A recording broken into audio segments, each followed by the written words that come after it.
Hello friends, कैसे हो आप सब लोग। आई होप सबकी पढ़ाई भी अच्छी चल रही है और सब अच्छे भी होंगे। तो क्या आप मेरे साथ रिवीजन करने के लिए रेडी हैं?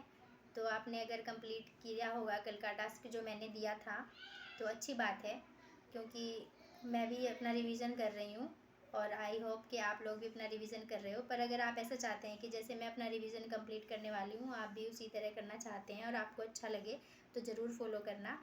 अदरवाइज़ आप कैसे रिवीजन कर रहे हो मुझे नहीं पता, बस मैं अपना एक्सपीरियंस शेयर कर रही हूँ कि मैं कैसे अपना रिवीजन कर रही हूँ। तो अगर आप लोगों को अच्छा लगे तो ज़रूर बताना कमेंट बॉक्स में, ताकि मुझे थोड़ा सा मोटिवेशन मिले कि मैं सही भी कर रही हूँ कि नहीं कर रही हूँ। अगर गलत कर रही हूँ या कुछ गलती है मेरे वीडियोज़ में तो आप मुझे ज़रूर बताना कि जो भी प्रॉब्लम आपको लगती है। तो चलो शुरू करते हैं हम हिंदी से, कि हमने हिंदी में कल क्या पढ़ा था पहले मैं वो बता देती हूँ, और फिर आज हम क्या करने वाले हैं उसके बारे में मैं आगे बताऊँगी। तो कल मैंने आपको कुछ चैप्टर दिए थे, जैसे कि भाषा हो गया, हिंदी भाषा का विकास हो गया, और साहित्य। ये साहित्य जो चैप्टर है ना, मतलब ये एक दिन में कंप्लीट होने वाला नहीं है, क्योंकि इसमें हम कबीर दास जी के बारे में पढ़ेंगे, तुलसीदास जी के बारे में, हरिवंश परसाई के बारे में, और जयशंकर प्रसाद जी हो गए। तो ये एकदम से चैप्टर नहीं होगा, इसके लिए हमें थोड़ा थोड़ा करना होगा। जैसे कबीर दास जी और सूरदास जी के बारे में आज हमने पढ़ लिया, कल को हम जयशंकर जी के बारे में पढ़ लेंगे, निराला जी के बारे में पढ़ लेंगे। तो इस तरह से हमारा कंप्लीट होगा। ये 3-4 दिन लगेंगे इसमें लगभग। और जो हमारा लिपि वाला चैप्टर है वो आपने कल कर ही लिया होगा, आई होप कर लिया हो, क्योंकि मेरा तो ये कंप्लीट हो चुका था, रिवीजन चल रहा है। तो रिवीजन में तो इतना टाइम नहीं लगता। तो अगर आज का मैं टास्क दूँ तो मैं खुद के लिए और आप लोगों के लिए, अगर आपको अच्छा लगे, तो हम आज पढ़ेंगे स्वर और व्यंजन और बोलियाँ, मतलब कौन कौन सी आती हैं उस मतलब हिंदी भाषा में जो बोलियाँ हैं, मतलब मागधी वगैरह, ये सब बोलियाँ जो होती हैं किसके अंतर्गत आती हैं ये पढ़ना है। वर्तनी है, शुद्ध अशुद्ध और विराम चिन्ह, ये हम 4 टॉपिक मैंने लिए हैं अपने लिए। ये थे, ये वर्तनी, शुद्ध अशुद्ध और विराम चिन्ह और हिंदी अंक। हिंदी अंक आ जाते हैं कभी कभी, बहुत लोगों को समझ नहीं आते, जैसे 1 को क्या बोलते हैं, 2 को कैसे बनता है, 3 कैसे बनता है, ऐसे करके ना। तो ये भी आ जाता है कभी कभी पूछने में, तो इनको ज़रूर कर लेना क्योंकि सिलेबस में दिया हुआ है।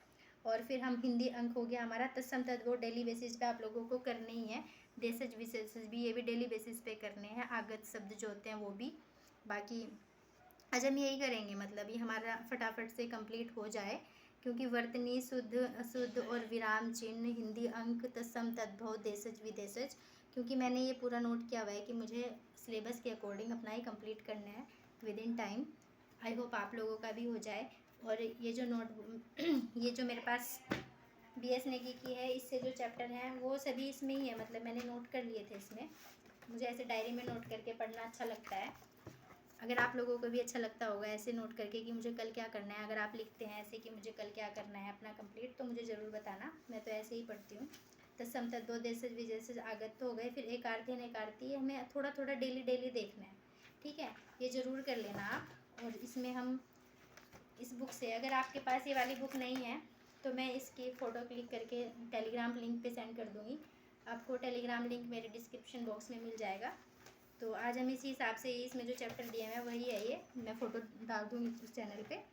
तो हमारे यहाँ तक हो गया था ना जनसंचार तक। तो वर्णमाला, संधि, समास और संज्ञा, ये चैप्टर भी हमें करने हैं आज ना। फिर कल हम सर्वनाम, विशेषण, कारक और उपसर्ग, ये चैप्टर करेंगे। तो आज मैं आपको इन तीनों की, इन 1 2 3 4 चैप्टर की फ़ोटो सेंड कर दूँगी ना, ठीक है। अगर आप लोगों को अच्छा लगे टेलीग्राम लिंक पे जुड़ जाना उस पर और देख लेना, ठीक है। तो हमारा हिंदी का तो ये हो गया। बाकी मैं उत्तराखंड का बता देती हूँ। तो उत्तराखंड में हमारे, ये मैंने स्लॉट बनाए हुए हैं अपनी बुक में, पहले भी मैंने ऐसे ही रिवीजन किया था। कितने चैप्टर है ये, 6 चैप्टर ये है, और 1 2 3 4 चैप्टर ये है, और 11 से 15 5 चैप्टर ये हो गए। इस तरह 5 स्लॉट है ये, 1 2 3 4 5, ये 5 स्लॉट मैं 2 दिन में, मतलब एक स्लॉट में 5 दिन में, 2 दिन में कंप्लीट कर लेती हूँ। मतलब पहले जब मैंने रिवीजन किया था मुझे इतना ही टाइम लगा था। आप लोगों को अगर इससे ज़्यादा टाइम लगता है तो आप उसमें कर लेना, पर आई होप के 2 ही दिन में हो जाए, क्योंकि हम सब रिवीजन कर रहे हैं, हमारा री एग्ज़ाम है। तो हमारा पहला चैप्टर, कल मैंने सेकंड चैप्टर दिया था ना, राजनीतिक, प्रशासनिक और ढांचा, इसके बारे में पढ़ना। और फिर इसी बुक से BS नेगी की आप सबके पास होगी, फिर यही चैप्टर हमें इससे करना था, ठीक है। तो आज हम पढ़ेंगे, वही 2 दिन हो जाएंगे, मतलब कल किया था ना हमने ये सेकंड चैप्टर, तो थर्ड फोर्थ फिफ्थ ये तो जल्दी हो जाएगा, क्योंकि ऐतिहासिक अध्ययन है, भौतिक संरचना, जलवायु, प्राकृतिक आपदा और नदी तंत्र, झीलें, ग्लेशियर, कुंड, ये फटाफट हो जाता है। और वन आंदोलन। इसमें थोड़ा टाइम लग सकता है, आप रात में इसको कर लेना कंप्लीट, क्योंकि एकांत में जल्दी हो जाता है, क्योंकि दिन में तो नहीं हो पाता। मेरा रात को ही होता है जल्दी पढ़ना, क्योंकि दिन में काफ़ी मतलब डिस्टरबेंस भी रहता है, और कुछ भी मुझे मतलब टॉपिक जो ज़्यादा इम्पोर्टेंट होता है मैं उसको अकेले में मतलब जब शांत माहौल हो तब मुझे ज़्यादा अच्छा लगता है पढ़ना। तो उसके लिए हमारे ये 6 चैप्टर हो जाएंगे आज, 3rd 4th 5th यहाँ तक कर लेना आप ना, 5th 6th ये वाला वन आंदोलन तक ना रिक्शावाणी से, और फिर यही इसकी वन लाइनर फर्स्ट चैप्टर से कर लेना। और साथ में जो ये चैप्टर करोगे यही BS नेगी से कर लेना। जैसे कि मैं बता रही हूँ कि रिवीजन कर रहे हैं तो हमारा रिवीजन जल्दी से जल्दी हो जाए, हमारे सबका यही टास्क होना चाहिए। ठीक है फ्रेंड्स, फिर अब हमारा GS का आता है। GS में मैं ये बुक लेके आई थी ना लूसेंट की, ये मेरे पास MCQ की बुक है, क्योंकि लूसेंट आप लोगों ने पढ़ी होगी, तो लूसेंट के MCQ ज़रूर लगाना, तभी बहुत फ़ायदा होता है। तो ये मैं कल परसों ही लेके आई हूँ, अभी मैंने स्टार्ट नहीं किया है, पर मैं इसको सोच रही हूँ आज स्टार्ट कर दूँगी मैं हिंदी साहित्य का पढ़ना, क्योंकि कल हमने ज्योग्राफी किया था और आज हम हिस्ट्री करेंगे। और ज्योग्राफी और हिस्ट्री एक वन डेज़ पे मतलब अल्टरनेट डेज़ पे करेंगे, बाकी पॉलिटी हमारा डेली चलेगा। कल हमने ज्योग्राफी किया था, आज हम हिस्ट्री करेंगे। तो हिस्ट्री में आपको जो चैप्टर अच्छे लगते हैं, मतलब पहले सब वही पसंद करते हैं, तो आज अगर मैं अपना बताऊं तो मैं अगर आज जो मैं करने वाली हूँ हिंदी भारतीय इतिहास में, तो आज मैं मॉडर्न हिस्ट्री पढ़ूँगी। और मॉडर्न हिस्ट्री के जो टॉपिक होंगे उसमें मतलब एक तो 1857 की क्रांति, वो वाला चैप्टर करना है, वो भी आप लोग भी वही कर लेना। और जितने भी जन आंदोलन हुए हैं, किसान आंदोलन हुए हैं और गांधीवाद जो है, ये 4 टॉपिक कर लेना। 1857 की क्रांति और जन आंदोलन, किसान आंदोलन और गांधीवाद, ये 4 टॉपिक हैं जो आपको कंप्लीट करने हैं आज, और मैं भी इन्हीं को करूँगी। अगर आपको अच्छा लगे तो ज़रूर करना और मुझे बताना कि हाँ हमने किए हैं। ठीक है, तो इस हिसाब से, क्योंकि जो मतलब जहाँ से ज़्यादा क्वेश्चन बनने के चांसेस रहते हैं पहले हमें वही कंप्लीट करना चाहिए। और 1857 की क्रांति से आप सब लोगों को पता है कि ज़रूर आते हैं कि मतलब झांसी की रानी और वो क्या नाम है उनका,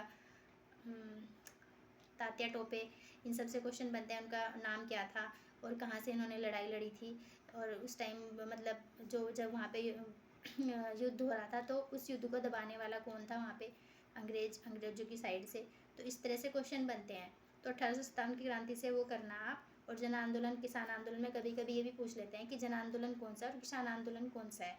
ठीक है, तो कूका विद्रोह हो गया, पाबना किसान विद्रोह, पाबना विद्रोह हो गया, इस तरह से। कूका और कुकी ये अलग अलग है, कूका पंजाब में हुआ था और कुकी त्रिपुरा में, ऐसे भी क्वेश्चन बनते हैं, तो वहाँ से कर लेना आप ये तीनों चैप्टर। और गांधी से रिलेटेड जो जितने भी क्वेश्चन बनते हैं वो करना, और MCQ ज़रूर लगाना इसके ना लूसेंट के।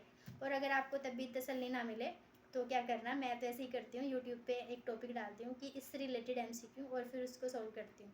मतलब वो उसमें बताते रहते हैं तो मैं उससे पहले गेस कर लेती हूँ कि अच्छा इसका आंसर होगा। तो अगर आपको ऐसा लगे कि हाँ मेरा कुछ छूट ना जाए तो वहाँ से कर लेना। ठीक है, तो हमारा GS में हिस्ट्री का ही हो जाएगा। और ज्योग्राफी में आपने कल चक्रवात पढ़ा होगा, मैंने पढ़ा था, मेरा वो टॉपिक कल हो चुका है। और आज आपको क्या टॉपिक करने हैं मैंने नोट किया हुआ है इसमें। मैंने कल मतलब चक्रवात पढ़ा था आपने, और हिंद भारत की जलवायु और भारत की मिट्टी, ये 2-3 टॉपिक हमारे इसमें ये हुए थे। और प्रवाह प्रणाली आज आपको करना है, और इसमें वर्ल्ड हिस्ट्री में आपको पढ़ना है, वर्ल्ड हिस्ट्री में आप ज्वालामुखी पढ़ लेना आज ना।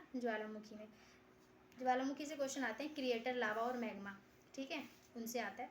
और दूसरा ज्वालामुखी में शांत ज्वालामुखी और एक्टिव वोल्केनो और नॉन एक्टिव, इससे आता है कि कौन सा एक्टिव है कौन सा नॉन एक्टिव है। ठीक, ये नहीं आता है कि कहाँ पे है, मतलब ये आता है कि नॉन एक्टिव और एक्टिव में, मतलब कभी कभी जगह का नाम भी पूछ लेते हैं कहाँ पे है। और भारत की जलवायु कल कर लिया होगा आपने, और भारत की मिट्टी 10 मिनट लगते हैं रिवीजन करने में, आज का पढ़ने से पहले इनको ज़रूर रिवीजन कर लेना दोबारा से, जलवायु और मिट्टी का। और फिर हमारा प्राकृतिक वनस्पति आज कर लेना, और ज्वालामुखी कर लेना, और प्रवाह प्रणाली कर लेना। ठीक है, तो क्या करना है आज हमें, ये रहा मैंने नोट किया हुआ है, प्राकृतिक वनस्पति, ठीक है, ये उष्णकटिबंधीय वाला जोन, मतलब कौन कौन से हमारे इसमें वन आते हैं कि कटिबंधीय वन, उष्णकटिबंधीय वन और मानसूनी, ये सब इसमें इसके अंदर ये वाले टॉपिक है ना, इस टॉपिक के अंदर ये वाले क्वेश्चंस बनते हैं। और फिर ज्वालामुखी वाला हो गया। और प्रवाह प्रणाली मतलब जैसे कि कौन सी नदी परियोजना, कौन सी घाटी परियोजना, किस जगह किस रीज़न को, मतलब किस जगह को उससे लाभ मिल रहा है और कौन सी नदी पे बनी हुई है, इस तरह से। ठीक। और ये हमारे टॉपिक हो गए भूगोल के ना, ज्वालामुखी, प्राकृतिक वनस्पति और प्रवाह प्रणाली। 3 टॉपिक आपके ये हो गए ज्योग्राफी में, और हिस्ट्री में हो गया। ठीक है। और आपको कंप्यूटर में करना है इनपुट आउटपुट डिवाइस। कंप्यूटर में सिर्फ यही टॉपिक करना कि आपने मेमोरी पढ़ा होगा और कंप्यूटर का परिचय पढ़ा होगा।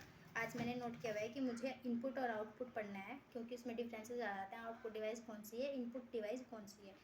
आप लोग भी ये ज़रूर करना। अगर आप इसी तरह से पढ़ाई करोगे तो आई होप हम सबका सिलेक्शन हो जाए। और हमारा फिर पॉलिटी बचता है। पॉलिटी में आपने किया होगा कल भाग पढ़े होंगे 22 और अनुसूचियाँ पढ़ी होंगी 12, आपको याद हो गई होगी। एक बार हम जब मतलब मोटा मोटा पढ़ लेते हैं ना कि 22 भाग में ये पहले भाग में क्या है, दूसरे भाग में क्या है, तीसरे में, तो फिर आर्टिकल्स जल्दी याद हो जाते हैं। फिर उसके बाद फंडामेंटल राइट पढ़ना है, तो पूरा ही ये भी कल पढ़ लिया था आपने। क्या हुआ, तो फिर फंडामेंटल ड्यूटी पढ़ना है और फिर राष्ट्रपति पढ़ना है। ठीक है। फंडामेंटल ड्यूटी, राष्ट्रपति, उपराष्ट्रपति, ये बहुत हॉट टॉपिक है, इससे ज़रूर करना। राष्ट्रपति से भी क्वेश्चन बनते हैं और उपराष्ट्रपति से बनते हैं। और फंडामेंटल ड्यूटी, ये 3 टॉपिक हैं पॉलिटी के। ठीक। और रीजनिंग में ब्लड रिलेशन और डायग्राम तो नहीं, इसमें तो वो तो कंप्यूटर में है, ब्लॉक डायग्राम, रैंकिंग। टाइम बचा तो इसको ज़रूर कर लेना, ब्लड रिलेशन और रैंकिंग को। 10-10 क्वेश्चन डेली लगाओगे ना रीजनिंग के, तो जल्दी से हो जाएगा। और बाकी पॉलिटी, हिस्ट्री, ज्योग्राफी। पॉलिटी मतलब वही है ना कि अल्टरनेट डेज पे तो नहीं करनी है। ज्योग्राफी का मैंने आज दिया है टास्क, क्योंकि मैं आज मेरे पास टाइम, मतलब मेरा रिवीजन है तो मैं कर लूँगी इसको। अगर आपको लगे तो ये वाले टॉपिक आप कल कर लेना, इसकी जगह आज हिस्ट्री पढ़ सकते हो आप। टाइम बचा तो कर लेना। मैंने दे दिया है बस टॉपिक, ये मतलब भौगोलिक परिचय तो हम बाद में पढ़ेंगे। प्राकृतिक वनस्पति, ज्वालामुखी और प्रवाह प्रणाली, ये 3 टॉपिक हैं।